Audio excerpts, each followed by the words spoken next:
Degree certificate apply ചെയ്യുന്ന സമയത്ത് graduates നേരിടാൻ സാധ്യതയുള്ള സംശയങ്ങളും അതിനുള്ള ഉത്തരങ്ങളുമാണ് ഈ വീഡിയോയിലുള്ളത്. First of all, request form fill ചെയ്യുന്നിടത്താണ് ഒരുപാട് പേർക്കും സംശയം വരാൻ സാധ്യത. മൊബൈൽ നമ്പർ ഏത് കൊടുക്കണം, പുതിയ ഫോട്ടോ മതിയോ അതോ ഈ പഴയ ഫോട്ടോ തന്നെ വെച്ച് നമുക്ക് അപ്ലൈ ചെയ്യാൻ കഴിയുമോ, അല്ലെങ്കിൽ ഡിക്ലറേഷൻ അക്സെപ്റ്റ് ചെയ്യാതെ അപ്ലൈ ചെയ്യാൻ കഴിയുമോ, തുടങ്ങി നിരവധി സംശയങ്ങൾ ഉണ്ടാവാൻ സാധ്യതയുണ്ട്. ഇതിനെയൊക്കെ കുറിച്ചാണ് ഡീറ്റെയിൽ ആയിട്ട് ഈ വീഡിയോയിൽ പറയുന്നത്. ആദ്യം തന്നെ ബേസിക് ഡീറ്റെയിൽസ് ഓട്ടോഫിൽ ആവുന്നതാണ്. Communication details, declaration, process priority എന്നിവയ്ക്കാണ് നമ്മുടേതായിട്ടുള്ള ഇൻപുട്ട് ചെയ്യപ്പെടേണ്ടത്. മൊബൈൽ നമ്പറിന്റെ കാര്യത്തിൽ നിലവിൽ ആക്റ്റീവ് ആയിട്ടുള്ള ഏതെങ്കിലും ഒരു നമ്പർ കൊടുത്താൽ മതിയാകും. ഇമെയിലിന്റെ കാര്യത്തിലും അതുപോലെ തന്നെ ചെയ്യുക.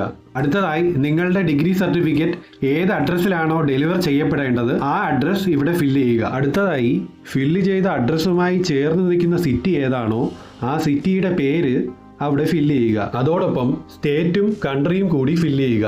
ഇനി നമ്മൾ ഡെലിവറി അഡ്രസ്സുമായി ബന്ധപ്പെട്ട പിൻകോഡാണ് ഫില്ല് ചെയ്ത് കൊടുക്കേണ്ടത്. ഇനി സർട്ടിഫിക്കറ്റ് ഫോട്ടോയുടെ കാര്യം. ഒന്നുകിൽ KTU ലോഗിനിൽ ഓൾറെഡി ഉള്ള ഫോട്ടോ നമുക്ക് സർട്ടിഫിക്കറ്റ് ഫോട്ടോ ആയിട്ട് യൂസ് ചെയ്യാം. അതല്ലെങ്കിൽ റീസെൻ്റ് ആയിട്ട് എടുത്തൊരു ഫോട്ടോ അപ്ലോഡ് ചെയ്ത് സർട്ടിഫിക്കറ്റ് ഫോട്ടോ ആക്കാൻ ഉള്ളൊരു ഓപ്ഷൻ യൂണിവേഴ്സിറ്റി പ്രൊവൈഡ് ചെയ്യുന്നുണ്ട്. ഇൻ കേസ് അപ്ലോഡ് ചെയ്ത ഫോട്ടോ സാറ്റിസ്ഫാക്ടറി അല്ലെങ്കിൽ യൂണിവേഴ്സിറ്റി വീണ്ടും ഫോട്ടോ അപ്ലോഡ് ചെയ്യാനുള്ള ഓപ്ഷൻ പ്രൊവൈഡ് ചെയ്യുന്നതായിരിക്കും. ഇനി ഡിക്ലറേഷൻ്റെ കാര്യം. യൂണിവേഴ്സിറ്റി മെൻഷൻ ചെയ്തിരിക്കുന്ന ഡിക്ലറേഷൻസ് അക്സെപ്റ്റ് ചെയ്യാത്ത പക്ഷം ഡിഗ്രി സർട്ടിഫിക്കറ്റിന് അപ്ലൈ ചെയ്യാൻ കഴിയില്ല. യൂണിവേഴ്സിറ്റി മെൻഷൻ ചെയ്യുന്ന ഡിക്ലറേഷൻസ് ഇവയൊക്കെയാണ്. ഡൗറി കൊടുക്കുകയോ വാങ്ങുകയോ ചെയ്യില്ല. അതോടൊപ്പം ഡൗറി വാങ്ങുന്നതോ കൊടുക്കുന്നതോ ഒരു തരത്തിലും എൻകറേജോ സപ്പോർട്ടോ ചെയ്യില്ല. ഡയറക്റ്റ് ആയിട്ടോ ഇൻഡയറക്റ്റ് ആയിട്ടോ ഡൗറി ഡിമാൻഡ് ചെയ്യില്ല. നേരത്തെ ഫിൽ ചെയ്ത ഡീറ്റെയിൽസ് എല്ലാം കറക്റ്റ് ആണ്, കംപ്ലീറ്റ് ആണ് എന്നുള്ളൊരു ഡിക്ലറേഷൻ.